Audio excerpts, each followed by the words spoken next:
दोस्तों, ये कहानी है डैरेन नाम के एक ऐसे लड़के की जिसका आज फ्यूनरल है, जहां उसकी मौत पर उसकी फैमिली और उसके फ्रेंड्स काफी ज्यादा दुखी हैं। लेकिन उसी वक्त हम कॉफिन में देखते हैं कि डैरेन तो अभी जिंदा है, और इतना ही नहीं, वो बड़े मजे से कॉफिन के अंदर वीडियो गेम खेल रहा है। उसे कुछ भी नहीं पता कि बाहर उसे जमीन में मरा हुआ समझकर जिंदा दफनाया जा रहा है। लेकिन आखिर उसके साथ ऐसा क्यों किया जा रहा है, चलिए जानते हैं आखिर पूरी बात क्या है। लेकिन इस कहानी को जानने से पहले हमें कुछ वक्त पीछे जाना होगा, जहाँ पर हम देखते हैं कि डैरेन की लाइफ बहुत अच्छी चल रही होती है। वो अपने स्कूल में काफी पॉपुलर है और उसके अच्छे दोस्त भी हैं। साथ ही पढ़ाई में वो बहुत अच्छा है, जिस वजह से उसके पेरेंट्स को उस पर प्राउड है। उसके अलावा डैरेन के बचपन का एक दोस्त है जिसका नाम स्टीव है, जो कि डैरेन का बेस्ट फ्रेंड होने के साथ उसकी लाइफ का एक नेगेटिव पार्ट भी है। एक दिन डैरेन और स्टीव स्कूल जाते हैं, जहाँ स्टीव डैरेन को क्लास बंक करने के लिए मना लेता है, जिससे दोनों स्कूल की छत पर चले जाते हैं, जहाँ स्टीव पत्थर से स्कूल की बल्ब्स को तोड़ने लगता है और फिर डैरेन को भी ऐसा करने के लिए चैलेंज देता है। तभी क्लास में टीचर को छत से उन दोनों की आवाज सुनाई देती है, जिस कारण वो पकड़े जाते हैं और उनकी इस हरकत के बारे में उनके पेरेंट्स को बता दिया जाता है। अब क्योंकि डैरेन के पेरेंट्स उसे हमेशा से एक अच्छा स्टूडेंट मानते थे, इसलिए वो डैरेन के घर आने पर उसे डांट लगाते हैं और उसे स्टीव के साथ दोस्ती तोड़ने को कहते हैं, क्योंकि उन्हें लगता है कि स्टीव की संगत से डैरेन भी उसी की तरह बुरा स्टूडेंट बनता जा रहा है। अब अगले दिन स्कूल जाते वक्त डैरेन स्टीव से कहता है कि मेरे पेरेंट्स चाहते हैं कि मैं तुमसे दोस्ती तोड़ दूं। ये सुनकर स्टीव दुखी हो जाता है और डैरेन से कहता है कि तुम कभी भी अपने लिए स्टैंड नहीं ले सकते। इस बात पर उन दोनों के बीच बहस होने लगती है। तभी उनके पास से एक कार गुजरती है, जिसके अंदर बैठा हुआ आदमी उनकी ओर एक पोस्टर फेंकता है, जिससे डैरेन और स्टीव उस पोस्टर को उठाकर पढ़ने लगते हैं, जहां उन्हें पता चलता है कि उनके शहर में आज रात फ्रीक शो नाम का सर्कस होने वाला है। इसलिए वो दोनों रात को सर्कस में जाने का प्लान बनाते हैं। इसके बाद हम क्लास में डैरेन को देखते हैं, जो अपनी बुक में उस सर्कस वाले पोस्टर को रखकर पढ़ रहा होता है कि तभी टीचर उनके पास आते हैं और उससे पोस्टर छीन लेते हैं। यहाँ टीचर पूरी क्लास को सर्कस वाला पोस्टर दिखाते हुए सबको वार्निंग देते हैं कि कोई भी इस सर्कस को देखने न जाए, क्योंकि ये सर्कस इलीगल चीजों को दिखाता है। लेकिन डैरेन और स्टीव अपने टीचर की इस बात को नहीं मानते और रात में चुपके से सर्कस देखने चले जाते हैं। यहाँ हमें पता चलता है कि इन दोनों को अजीब चीजें पसंद हैं, जैसे कि डैरेन मकड़ियों का बहुत बड़ा फैन है, जबकि स्टीव को वैम्पायर्स पसंद है और वो हमेशा उनके बारे में ही सोचता रहता है। ये दोनों सर्कस में पहुँच जाते हैं और शो देखने के लिए टिकट खरीदते हैं, जहाँ पर्दे के पीछे छिपा हुआ एक बौना इंसान उन्हें टिकट देता है। लेकिन ये इंसान एक क्रीचर की तरह दिखाई दे रहा था। तभी स्टीव उस इंसान को अपना हाथ दिखाता है, जिस पर वो इंसान स्टीव के हाथ में काट लेता है और वहाँ से भाग जाता है। खैर, दोनों ही इस घटना को भूलकर सर्कस के अंदर चले जाते हैं, जहाँ शो का होस्ट मिस्टर टॉल स्टेज पर आता है और स्टेज पर पहले कलाकार को बुलाता है। ये पहला कलाकार एक वुल्फ मैन था, जिसे देखकर सभी लोग डर जाते हैं। तभी मिस्टर टॉल उस वुल्फ मैन को ऑडियंस में बैठी एक लेडी की ओर इशारा करता है, जिससे वुल्फ मैन उस लेडी के पास जाता है और उसके हाथों को बुरी तरह से काट देता है। ये देखकर लोग और भी ज्यादा डर जाते हैं, पर थोड़ी ही देर बाद उस लेडी के हाथ वापस से सही होने लगते हैं। ये देखकर सभी हैरान रह जाते हैं और वो लेडी स्टेज पर चली जाती है, जहाँ मिस्टर टॉल उस लेडी का नाम कॉर्मा बताते हुए कहता है कि ये लड़की हमारे शो की मेंबर है। इसके बाद स्टेज पर एलेक्जेंडर नाम का तीसरा कलाकार आता है, जिसकी बॉडी में एक भी रिब्स नहीं थी। एलेक्जेंडर के बाद वहाँ गर्था नाम की लड़की आती है, जिसके पास मजबूत दांत थे, जिनसे वो कुछ भी तोड़ सकती थी। गर्था के बाद रामस नाम का कलाकार आता है, जिसके 2 पेट होते हैं, जिनकी मदद से वो कुछ भी खा सकता है। यहाँ पर रामस 3 पहिए वाली साइकिल को खाकर अपना टैलेंट दिखाता है और फिर उसे एक टुकड़े जैसा बनाकर थूक देता है। इसके बाद मैडम चुस्का नाम की एक खूबसूरत लेडी स्टेज पर आती है और डैरेन को स्टेज पर बुलाती है, जहाँ वो डैरेन से कहती है कि मैं अपना मैजिक दिखाने के लिए तुम्हें असिस्टेंट बनाना चाहती हूँ, जिसके लिए डैरेन मान जाता है। पर जैसे ही मैडम चुस्का डैरेन के चेहरे को छूती है, तो उसे डैरेन का फ्यूचर दिखने लगता है, जिसमें उसे काफी भयानक चीजें दिखाई देती है, जिससे वो बहुत डर जाती है और डैरेन से दूर हट जाती है। तभी मैडम चुस्का के फेस पर अचानक से बाल आने लगते हैं, जिन्हें वो जल्दी से काटने लगती है और वापस अपने पुराने रूप में आ जाती है।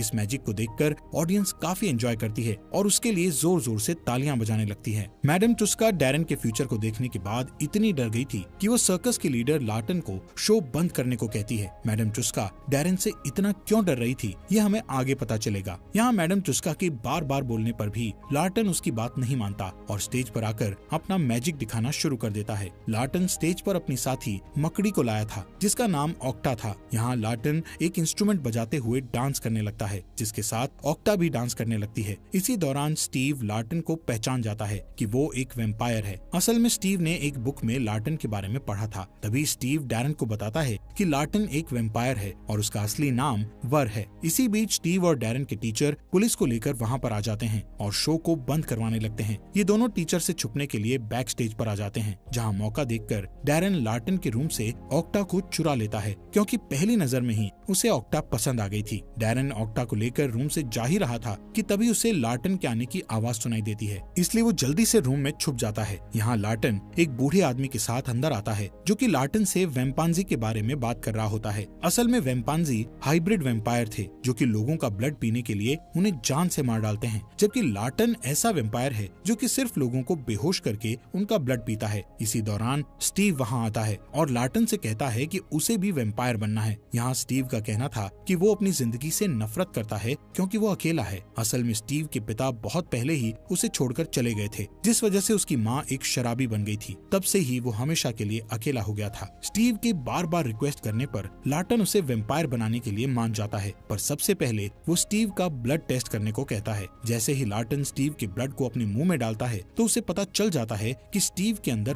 बहुत बुराइयां हैं, यानी कि अगर उसने स्टीव को वेम्पायर बना दिया तो वो बहुत बुरा वेम्पायर बनेगा और लोगों को मारने लगेगा। इसीलिए लार्टन उसे वेम्पायर बनाने से मना कर देता है। इस बात से स्टीव को बहुत गुस्सा आता है और वो लार्टन को भला बुरा बोलकर वहाँ से चला जाता है। इसके बाद लार्टन को पता चलता है कि उसकी मकड़ी ऑक्टा बॉक्स में नहीं है, इसीलिए वो ऑक्टा को ढूंढने लगता है। ये देखकर डैरन काफी घबरा जाता है और लार्टन से बचते हुए वहाँ से भाग जाता है। डैरन भागते भागते सड़क पर पहुँच जाता है, जिस दौरान एक कार वहाँ आती है, जिसमें बैठे दो लोग डैरन को पकड़ लेते हैं। ये वही कार थी जिससे एक आदमी ने सर्कस का पोस्टर फेंका था। इस कार के अंदर मर्लॉग और मिस्टर टिनी नाम के दो आदमियों को दिखाया जाता है। इन दोनों के डैरन से पूछताछ करने पर पता चलता है कि उन्होंने गलत लड़के को किडनैप कर लिया है। असल में वो डैरन के दोस्त स्टीव को एक मकसद के लिए ढूंढ रहे थे। इसके बाद वो दोनों डैरन को कुछ बताए बिना ही उसे उसके घर पर ड्रॉप कर देते हैं। अगले दिन डैरन ऑक्टा को अपने बैग में रखकर स्कूल ले जाता है, जहाँ स्टीव ऑक्टा को देख लेता है और उसके साथ खेलने लगता है। तभी गलती से उसके हाथ से पिंजरा गिर जाता है और ऑक्टा वहाँ से भागने लगती है। ये देख डैरन ऑक्टा को पकड़ने की कोशिश करता है, जबकि स्टीव उसे मारने के इरादे से उसका पीछा करता है। ऑक्टा भागते भागते हॉल में आ जाती है, जिसे देखकर सभी स्टूडेंट्स बुरी तरह डर जाते हैं और इधर उधर भागने लगते हैं। कुछ देर बाद ऑक्टा एक खिड़की से बाहर भागने की सोचती है, पर भागने से पहले वो स्टीव के गाल पर काट लेती है, जिस वजह से स्टीव फर्श पर गिर जाता है और मकड़ी के जहर के कारण बेहोश हो जाता है। इसके बाद डैरन लार्टन के पास जाता है और उसे सारी बात बताकर स्टीव की जान बचाने को कहता है। लार्टन शुरू में उसकी मदद करने से इनकार कर देता है, लेकिन जब डैरन उससे बार बार रिक्वेस्ट करता है तब लार्टन एक शर्त पर उसकी मदद करने का कहता है। वो अपनी शर्त बताता है कि डैरन को उसका वेम्पायर असिस्टेंट बनना होगा, यानी कि उसे अपनी फैमिली, फ्रेंड्स और अपनी पूरी सोशल लाइफ को छोड़ना होगा। डैरन सिर्फ स्टीव को बचाना चाहता था, इसलिए वो लार्टन की शर्त मान लेता है। जिसके बाद लार्टन डैरन के हाथ में नेल्स चुभाता है और उसके ब्लड में वेम्पायर ब्लड को मिक्स कर देता है, जिससे डैरन हाफ वेम्पायर में बदल जाता है। जिसके बाद डैरन लार्टन को लेकर हॉस्पिटल जाता है, जहां लार्टन एक एंटीडोट स्टीव की बॉडी में डाल देता है, जिससे स्टीव ठीक होने लगता है। कुछ दिनों बाद हम देखते हैं कि डैरन के हाफ वेम्पायर बन जाने से उसे कच्चा मांस खाने का मन हो रहा था। इसी तरह एक दिन उसे अपनी बहन का खून चूसने की इच्छा होती है, पर वो किसी तरह खुद पर कंट्रोल करता है और अपने कमरे में चला जाता है, जहाँ वो लार्टन को देखता है। असल में लार्टन डैरन को वार्निंग देने आया था। वो कहता है कि तुम्हें अपना घर छोड़ देना चाहिए, क्योंकि तुम अपनी फैमिली के लिए खतरा बन सकते हो। लेकिन डैरन ऐसा करना नहीं चाहता था, पर तभी उसे ध्यान आता है कि वो थोड़ी देर पहले ही अपनी बहन का ब्लड पीने का सोच रहा था, इसलिए वो अपनी फैमिली को छोड़ने का फैसला कर लेता है। यहाँ उसे डर था कि अगर वो अचानक से गायब हो गया तो उसके पेरेंट्स को उसकी हमेशा चिंता रहेगी। डैरन लार्टन से कहता है कि मुझे अपनी फैमिली के लिए मरना होगा, जिसमें तुम मेरी मदद करोगे। उसी रात लार्टन डैरन के पास आता है और उसकी गर्दन तोड़कर उसे घर से नीचे गिरा देता है। लार्टन ने उसे इस तरह मारा था कि वो सबकी नजरों में मरा हुआ दिखाई दे। यहाँ से प्रेजेंट का सीन दिखाया जाता है, जहाँ डैरन का फ्यूनरल चल रहा था, जबकि डैरन कॉफिन में जिंदा लेटा हुआ था। फ्यूनरल वाली रात को लार्टन डैरन की कब्र खोदता है और उसे बाहर निकाल लेता है, जिस दौरान मॉर्लॉग वहाँ आ जाता है, जो कि वेम्पांजी का लीडर था। वो उन पर हमला कर देता है, लेकिन लार्टन उसे चकमा दे देता है और डैरन को लेकर भाग जाता है। इस बीच स्टीव को देखते हैं, जो डैरन की मौत से बहुत दुखी था। वो डैरन को बहुत मिस कर रहा था। स्टीव का सिर्फ एक दोस्त था, जिसके जाने के बाद वो पूरी तरह अकेला हो चुका था, इसलिए एक दिन वो सुसाइड करने का सोचता है। स्टीव जैसे ही छत से कूदने वाला होता है तभी वहाँ मिस्टर टाइनी आता है जो उसे सुसाइड करने से रोक लेता है। यहाँ टाइनी स्टीव को बताता है कि मैं तुम्हारी जिंदगी और तुम्हारे वेम्पायर बनने के सपने के बारे में जानता हूँ, इसीलिए मैं तुम्हें वेम्पांजी बनने का मौका दूंगा। यहाँ हमें पता चलता है कि मरलॉक के साथ साथ टिनी भी वेम्पांजी है। टिनी उसे डैरेन की सच्चाई बताता है कि डैरेन अभी जिंदा है और वो अब वेम्पायर बन चुका है। इसके अलावा टिनी स्टीव को डैरेन के खिलाफ भड़काने लगता है कि वेम्पायर बनना तुम्हारा सपना था, लेकिन डैरेन ने तुम्हारा सपना चुरा लिया। सब कुछ जानने के बाद स्टीव को डैरेन पर बहुत ज्यादा गुस्सा आ जाता है, इसलिए वो टिनी का ऑफर मान लेता है और उसके साथ चला जाता है। इस बीच डैरेन को देखते हैं जो धीरे धीरे सर्कस में मौजूद दूसरे लोगों के साथ दोस्ती कर रहा था। साथ ही दूसरों की मदद करते हुए वो खुद को ट्रेन करने लगता है, पर उसे अपनी फैमिली और स्टीव की बहुत याद आती थी, इसलिए वो अपने फोन में उनके फोटोज देखने लगता है। फोटोज को देखकर डैरेन बहुत इमोशनल हो जाता है और स्टीव को कॉल करने लगता है। तभी वहाँ लार्टन आ जाता है और डैरेन का फोन छीनकर उसे तोड़ देता है, क्योंकि वो नहीं चाहता था कि डैरेन की सच्चाई किसी को पता चले। इसी दौरान वहाँ मिस्टर टिनी आता है। वो यहाँ डैरेन के बारे में बात करने आया था। यहाँ हमें पता चलता है कि डैरेन के पास जन्म से ही कोई स्पेशल पावर्स हैं, इसीलिए मिस्टर टिनी उसे अपने साथ रखना चाहता था। जब टिनी लार्टन से डैरेन को मांगता है तब मिस्टर टॉल उसे कहता है कि वो इस बारे में सोचेगा। टिनी के जाने के बाद लार्टन डैरेन से कहता है कि तुम सर्कस से बाहर मत निकलना, क्योंकि वेम्पांजी से तुम्हें खतरा हो सकता है। इसके बाद लार्टन डैरेन को ट्रेन करना शुरू करता है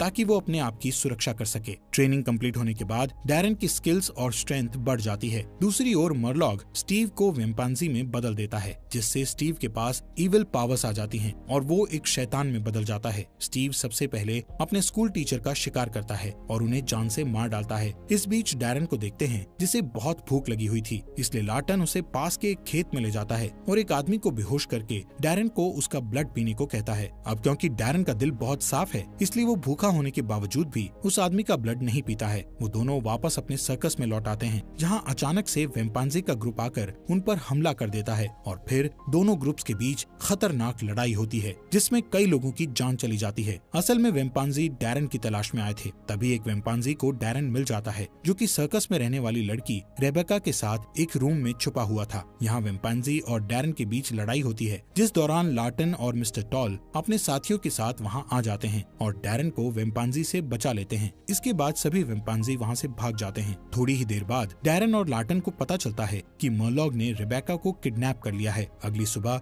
डैरेन उसे खोजने के लिए अकेला ही निकल जाता है, क्योंकि उसे लग रहा था कि ये सब उसी की वजह से हो रहा है। इस बीच मिस्टर टिनी डैरेन को अपने जाल में फंसाने के लिए उसकी फैमिली को किडनैप कर लेता है। इधर डैरेन को देखते हैं जो अपनी फैमिली को एक बार देखने के लिए घर में जाता है, मगर उसका घर पूरा खाली था। तभी उसकी नजर टेबल पर रखे पोस्टर पर जाती है, जिस पर टिनी ने लिखा था कि वो सर्कस में उसका इंतजार कर रहा है। यहाँ लार्टन भी वेम्पांजी से लड़ाई करने का फैसला करता है और अपने वेपन्स को इकट्ठा करने लगता है। जिसके बाद डैरेन सर्कस में आ जाता है, जहाँ वो रेबेका और अपनी फैमिली को दीवार पर लटका हुआ देखता है। यहाँ स्टीव को वेम्पांजी के साथ देखकर डैरेन समझ जाता है कि वो वेम्पांजी बन चुका है, इसलिए वो बिना किसी हिचकिचाहट के स्टीव पर हमला कर देता है। इसी दौरान लार्टन भी आ जाता है और मरलॉक के साथ लड़ाई करने लगता है। अब क्योंकि डैरेन ने ब्लड नहीं पिया था, इसलिए वो बहुत कमजोर हो जाता है और स्टीव से हारने लगता है। तभी रेबेका खुद को आजाद करती है और डैरेन को उसका ब्लड पीने को कहती है, ताकि डैरेन के पास फिर से पावर आ सके, लेकिन डैरेन उसका ब्लड पीने से मना कर देता है। तब रेबेका उसे समझाती है कि मुझे कुछ नहीं होगा और मैं ठीक हो जाऊंगी। ये सुनकर डैरेन उसका ब्लड पीने लगता है। दूसरी ओर लार्टन बहुत बुरी तरह से घायल हो गया था, लेकिन वो हार नहीं मानता है और लड़ाई करते हुए वो मरलॉक के दिल में चाकू मार देता है, जिससे मरलॉक की